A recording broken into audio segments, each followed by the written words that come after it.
Hello दोस्तों, स्वागत है आपको अपने इस YouTube चैनल सूर्य और शनि पर। तो दोस्तों, इस वीडियो में मैंने हैरी और पॉटर जैसी कहानी को बिल्कुल हिंदी भाषा में आपके लिए प्रस्तुत की हूँ। इस कहानी में एक बालक है जिसे अद्भुत शक्ति प्राप्त करने की इच्छा है। तो क्या उस बालक को वे अद्भुत शक्तियाँ मिलती है या नहीं? चलिए बिना देर किए हुए इस वीडियो में देखते हैं। एक बड़े पुराने और डरावने जंगल में, जहां अजनबी और आकर्षक ताकतें मौजूद थीं, एक छोटे से गांव में एक लड़का रहता था जिसका नाम अर्जुन था। अर्जुन को छोटे से ही उम्र में ये जंगल और उसमें बसे भूतों के बारे में सब कुछ पता था, लेकिन उन्हें उन ताकतों की वास्तविकता के बारे में क्या भी पता नहीं था। एक दिन अर्जुन को अपनी दादी ने कहा, बेटा, तुम्हारे पिताजी ने तुम्हें यंदुरिया के छरहरे विज़र्ड बनाने का निर्णय लिया है। आज हम उन्हें मिलकर बात करेंगे। अर्जुन बेहद ही खुश और उत्साहित हो गया, क्योंकि वह हमेशा से परीक्षाओं में अच्छे अंक प्राप्त करने और चमत्कारिक वाक्यों को बनाने में महारत रखता था।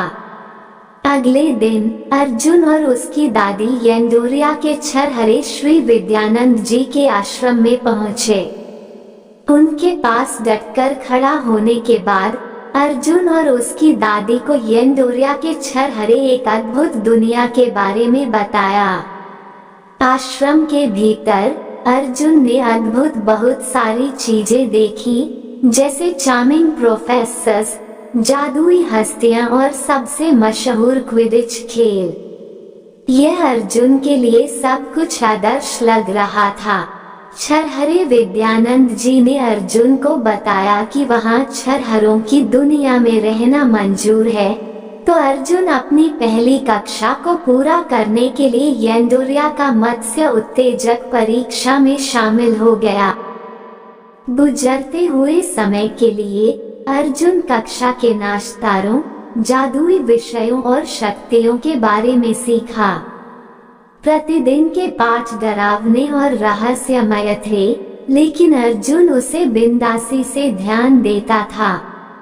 4 साल बाद उसकी पढ़ाई पूरी हो गई और अर्जुन को एक रहस्यमय और हमेशा भयंकर आकर्षक बुकजादे की विशेष छल की प्रक्रिया में भाग लेने का अवसर प्राप्त हुआ।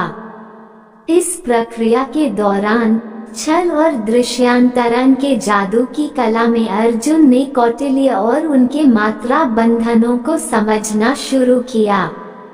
आखिरकार अर्जुन ने अपनी आखिरी परीक्षा पास कर ली और यंदुरिया में गर्व के साथ विशेष छल का पद प्राप्त कर लिया।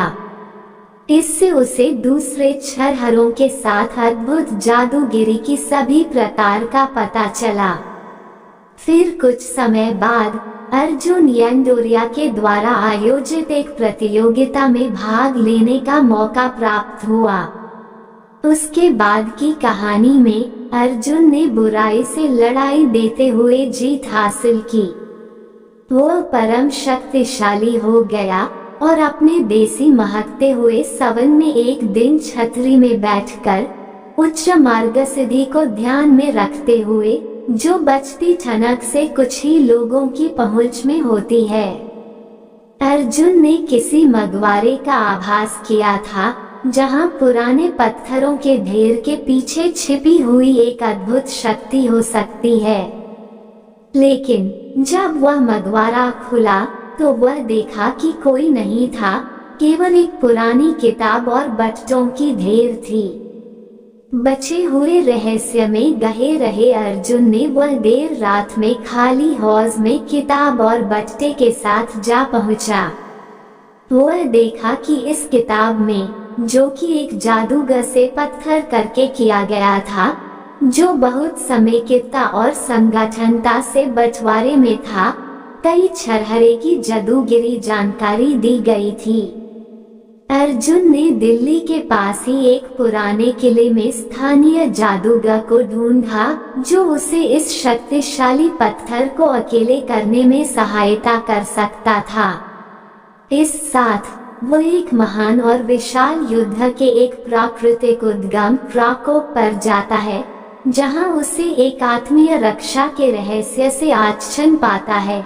शक्तिशाली रात शेरों की आराध्य माता की शक्ति के बारे में ये कहानी एक अद्भुत और आकर्षक प्रशिक्षण के माध्यम से अर्जुन यंदोरिया का विनाश वापस लौट आने के बारे में है।